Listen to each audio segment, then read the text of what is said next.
it's important to, that we practice the Dharma. We just don't learn about the Dharma. Of course, we have to learn about the Dharma, but for it to be meaningful, we have to practice it. So, welcome to Dharma Night. And tonight it's the second week of our series that we're spending talking about the Dharma Jewel. And we're using Sangharakshita's book. So Sangharakshita is the founder of Triratna, and we're using his book, The Three Jewels, as a guide to the series of talks that we're doing. So if you did want to find out more, that's a good book to pick up. And so last week, Amra Pushpa started the current series, and she was talking about the Buddha in relation to the Dharma, and she explained that the Buddha became the Buddha. So Siddhartha Gautama became the Buddha when he became enlightened. And when he became enlightened, he decided to teach the Dharma, or to teach the way to this enlightenment experience, and that teaching is known as the Dharma. And she also spoke about how after the Dharma was expressed by the Buddha, it developed over time, and it developed in three great sort of tranches, if you like. So there were, the first 500 years, there was what's now known as the Theravadan tradition, which had a sort of characteristic of being monastic and renunciant in character, very broadly speaking. And then the next 500 years of the Mahayana tradition, which was more, which had characteristics of being altruistic and using myth and poetry and images. And then finally, the next 500 years, there was the Vajrayana tradition, which is characterized by ritual and mantra. These are very, very broad categorizations, but they're three great traditions in Buddhism, which are many sub-branches. And those different traditions spread across Southeast Asia and China and Tibet and Japan in the years following the Buddha's life. And in each culture, they sort of developed different ways of expressing the Buddha's Dharma. And so certain countries would focus on, or certain traditions would focus on certain of the texts. They'd emphasize some texts over others.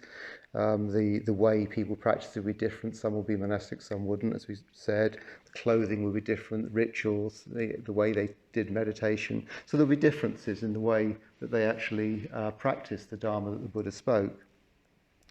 And so now, particularly now when we've got this sort of oversight of all of this time, we see this great mass of, colour and, languages and different rituals and different architectures and, which all encompassed under the term Buddhism. And so what we're going to talk about this evening is just really what unites all of these differences. How do we sort of pull it all together? What's the essence of the Dharma? And I wanted to go back first to look very quickly at the Buddha's quest. I think in the discussions last week you spoke a little bit about this. So the Buddha wanted to resolve the suffering that he saw in humanity. He saw that, we're born, we age, we get sick, and we die. And there seemed to be no escape from that. And he, as a young man, was in a very privileged position, but he couldn't really enjoy that position, knowing these things, and he couldn't put them to the back of his mind or go into denial about them. He set out to find a solution. And as he set out, he tried various teachings. And several times in finding these teachings, he achieved the peak of the particular teaching that he got into, but saw that it wasn't answering his, the initial problem. What's the solution to this suffering that we face as human beings? And he persisted in his own way until eventually he became enlightened and he became the Buddha. And in his enlightenment experience, he saw that he had reached his goal, that he's seen the end of suffering. So his enlightened state was not just a blissful state, it was one where he could see the nature of reality. He saw how things were, and he saw how to avoid the suffering that we experience as human beings. And in the Three Jewels, Sangharakshita says, he explains that enlightenment, like the shining forth of a light, an illumination, in the brightness of which things become visible in their reality. And so shortly after the Buddha's experience, and I think Amapushpa mentioned this last week, the Buddha was thinking about whether or not to teach the Dharma, because it was such a difficult thing. This experience he's had was quite something. And how do you go about teaching this sort of experience? And in one of the teachings of the Buddha, there's an excerpt about this difficulty. It says, "It occurred to me that the truth I found was profound, hard to see, hard to understand, peaceful, sublime, beyond the sphere of mere reasoning, subtle, to be experienced by the wise." So that, so he's sort of saying to himself, "Crikey, how do I do this? How do I teach people this?" And I think the words which sort of stand out a little bit in that extract are beyond the sphere of mere reasoning. So what he's trying to do, he's trying to pass on an experience he's had. This fantastic experience of enlightenment he's had. He's trying to teach that to mankind. But words and concepts are rather crude tools to try and pass on that type of experience. But that's basically, all he has to do this. I mean, the Dharma, the Enlightenment experience is often described as being ineffable. It's not describable by words. You can't actually say what it is. So the Dharma is, if you like, it's a way of the Dharma, the Buddha's teaching. It's the way that he's tried to pass on that experience by encouraging people to follow his teaching, such that they move towards the experience that he had in probably lots and lots of steps. And so the teaching itself, so that the Dharma that we're talking about, it's often in the Buddhist text, it's often described as the metaphor of a raft.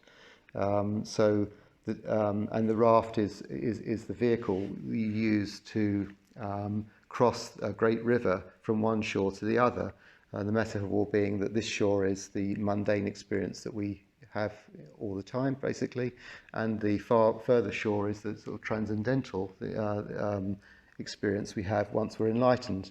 And crossing the great river on the raft of the Dharma. So that the Dharma is a tool that we use to get to the other side. In itself, it's just a tool. What's important is the experience we gain from practicing the Dharma. So, if the Enlightenment experience is seeing things as they really are, Sangharakshita suggests that the mundane experience is seeing things as they're not.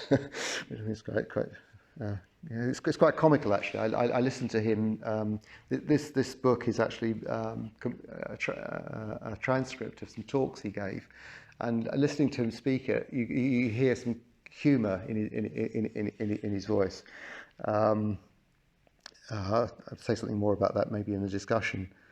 But he says we see things as they're not, and he talks about us at this blindness of not seeing things is a twofold blindness. He says that we have a sort of a veil of passions and a veil of assumptions. The veil's covering up, if you like, our true ability to be able to see things as they really are. And he says that the veil of our passions it's about us really being more interested in ourselves and how we get what will make the world right for us, what we really need, and that the assumptions we make around that are really just rationalizations of our actions in order to get our own desires. And there's another book that we quite often use in this class, we have used in this class, by Vishvapani, and it's called Gotum of the Buddha. It's about the Buddha's life and experience. And in talking about this, he talks about the Buddha's enlightenment experience, where he touches upon this propensity of ours to look after ourselves, if you like. And he talks about in the Buddha's enlightenment experience, he says, he came to understand that consciousness filtered and shaped everything he thought he knew about the world, how he made sense of it, and how he responded. And yet his consciousness was always changing and guided by tendencies and biases of which he was unaware. There's always something compulsive, driven, and fettered in the way the mind works. Thoughts and feelings constantly combine with deep-seated habits to draw attention towards pleasures, possessions, and ideas, and then cling to them. And in a way, this clinging to these ideas and these things around, looking after ourselves are constraining, and they confine our ability to see things fully, see how things fully are. And in the Three Jewels, Sangharakshita says that in a sense we're a little better than a pig rooting for acorns, which again I thought was quite funny. Well, maybe not that funny, but it's a funny idea. But it's interesting that he uses the word pig. Uses the pig as a description, because all of our negative mental tendencies are said to have their roots in what was known as the three poisons: greed, hatred, and delusion. And the pig represents delusion, and that's said to be because of his ears, these big ears that sort of cover and blinker him towards what he wants to go and eat, basically. That's the description for the metaphor. But so in a way, our focus on ourselves limits what we can learn from our experience and from life. And so the enlightenment experience is basically a liberating experience. So we see things as they really are, and we escape this narrow focus on ourselves. And throughout the teachings of the Buddha, there's often expressions which come about once the Buddha's given a teaching to somebody. Someone's come along, they've got some sort of issue, some sort of problem, and he's given a teaching, and then the pupil is delighted to hear this teaching. And they say it's as if, I've escaped from a dangerous jungle, or I've been freed from debt, or I've been freed from prison. And this is not necessarily the whole enlightenment experience, but it's the idea of being somehow relieved of this burden of focusing just on ourselves. And the Buddha himself said that the Dharma that he teaches has the taste of freedom. So if you practice the Dharma, then it has the taste of freedom. And he used another metaphor. He said it's like that the ocean has the taste of salt. The Dharma has the taste of freedom.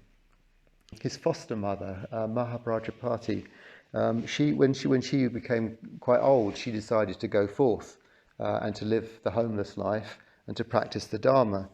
But she had a problem in that she was hearing teachings from various monks and whatever that were different, and they were that she couldn't sort of stack up one with the other. And she asked the Buddha, what she should do about that, and what was the real Dharma. And he said, whatever conduces to peace of mind, conduces to purity, conduces to seclusion, conduces to fewness of desires, conduces to contentment, conduces to insight and wisdom and detachment from the world, conduces to an understanding of the transcendental. Whatever you find in your experience conduces to these ends, take that as my Dharma, take that as my teaching. So he's not being precious about the specific things he's taught. He's talking more about the effects of the teaching, and so it's important to that we practice the Dharma. We just don't learn about the Dharma. Of course, we have to learn about the Dharma, but for it to be meaningful, we have to practice it. So, what's the essence of the Dharma? So we could say that it's that which helps us become more open and expansive and free, and it leads us away from suffering. And it's not a specific teaching that we have to learn by rote. It's a whole it's a whole it's a whole slew of teachings which we only a sort of tiny fraction of which we might need to help us find our way to enlightenment, and and we need to sort of find our raft, if you like, and we need to sort of push on our pole, make the effort to practice the Dharma in order to get the experiences that the Buddha was pointing towards, so that eventually we cross the shore and become enlightened. So that's all I wanted to say on that for now, and I'd like to talk now to my friend Pushpa, see if we can expand on that at all.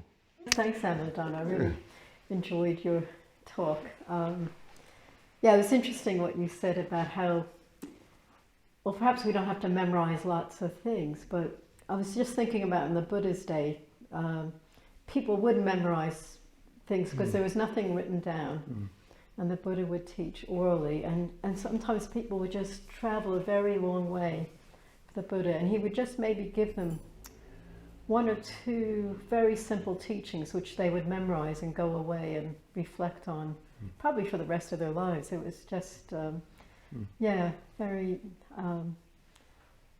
I was thinking too about how we need words to get beyond words. So you were talking about how the enlightenment experience is beyond our ordinary conceptual mind, and yet we need these concepts as stepping stones. We need these teachings, we need words, and then at a certain point we can get beyond them. So the words are very dualistic, so it's either one thing or it's not, and anything we have is dualistic. Like a flower, there's also what isn't a flower, so there's always that dualism, but we can use that, these very wise teachings of the Buddha to get us to an experience. I guess that was the other thing, is that it's about an experience, isn't it? Yeah, and I think in the chapter in the book, Sangharakshita says that we should use words, not take words literally, and think of them more suggestively, and so what it's like a poem, really, isn't it? It's like what arises when you take in this teaching, and so you do, don't you, have to. It's not just a case of learning something; it's a case of taking it in and living it, isn't it? And the words and the teachings are, if you like, the starting point, but it's empty unless you actually bring yourself into it, or bring it into yourself. I mean, I even said words were like to be treated like symbols. Something visible pointing something invisible, and it made me think of the 3 levels of wisdom, which is, you hear the teaching, and then the next level you reflect on it, and then the 3rd level is you meditate on it. And that's why meditation, I think, is so important in Buddhism, because it's a meditation. You get beyond words and you get to an experience, and that's what the Buddha keeps asking us to do, is to bring it into our experience. And it's I mean, I like that, that sort of, you talked about it last week, about that, the Buddha thinking about how he was going to teach it, and that paragraph I read out, and it's just, and he said it would be bothersome or something, didn't he? It's so sort of sweet in a way, thinking, oh my, I think, how on earth am I going to explain tearing our hair out. this? It's be bothersome. Nobody's going to believe me. But how would you do that? That sort of having studied the Dharma for a while, it's just so vast, and but how would you know how to break it down into digestible parts? Yes. And I think also about Sangharakshita, so now we've got we've got the benefit of having this great oversight of all of the, the history of Buddhism with all its teachings, all its traditions. And we can, with the internet, we can pull up anything we want. But in a sense, that's also a problem, isn't it? Because it's just information overload. Yeah. And I think Sangharakshita has been his presentation of the Dharma, the way he's taken all of that and made it sort of intelligible, is really to be grateful for. It's something to be really grateful for. Yeah, it can be quite. I remember feeling very overwhelmed when I first came across Buddhism and didn't know where to start. Mm. And just very grateful. But Sangharakshita always sees himself as an interpreter, almost like a translator, like Saint Jerome. Trying to put it into something accessible. I think I was just also thinking that the Buddha himself was a genius of a teacher. Yeah. He was an absolutely gifted teacher. And, there have been so we'll talk about the whole spectrum of awakened, enlightened beings. There is a whole, tradition around it. And this particular Buddha was a real genius of a teaching Buddha, and he taught for over 40 years, it's still as fresh and radical and immediate. He says, try it for yourself. It's immediate here and now. It's still there over 2,500 years, which is very inspiring. Yeah. I remember when I was reading it, I was thinking about my experiences when I first started reading about Buddhism, and it basically just had to have Buddhism in the title. I didn't really, I had no idea what tradition it was coming from, whether it had any value in it, and it did seem to hang together. There were things which just seemed to contradict other things, but in a sense, I really needed guidance. I really needed that guidance for it. And I think in my practice, I find that I tend to settle on some particular aspect of a teaching. Something which sort of speaks to me, and other things sort of drop off. I can't take too much, information. So you see what you resonate with. What resonates with me, and that changes. A great starting point. Yeah. I just think that's key. What triggers something in your experience that's live, and then you can reflect on it more deeply and maybe bring it into your meditation, and that's how transformation happens. So, shall we leave it at that? I think we'll leave it at that for now. Thank you. Yeah, let's go on and transform ourselves. Great, so I hope you enjoyed that Dharma Night talk. So if you did enjoy it, if you're enjoying our videos, I just want to ask you or encourage you to think about making a donation to the Brixton Buddhist community. We're a UK charity that relies completely on your donations to run everything here. And if this was a meditation class, there'd be a donation bowl that you could just put in £10 at the end of the night to help support the activities. But as you're watching this online, I just want to ask you to think about making an online donation. If you've watched 4 or 5 videos this month, maybe you might want to think about giving £10. So there's a link in the description below where you can go to our website and make a donation. And if you want to keep giving and you don't want to worry about making that donation every month, well, you could just set up a monthly standing order. That would be really, really helpful. I want to suggest something of the region of maybe £10 or £20 a month if you're able to do that. And that would be really, really helpful and help us keep producing videos like this one. Thanks for listening. Take care of yourself.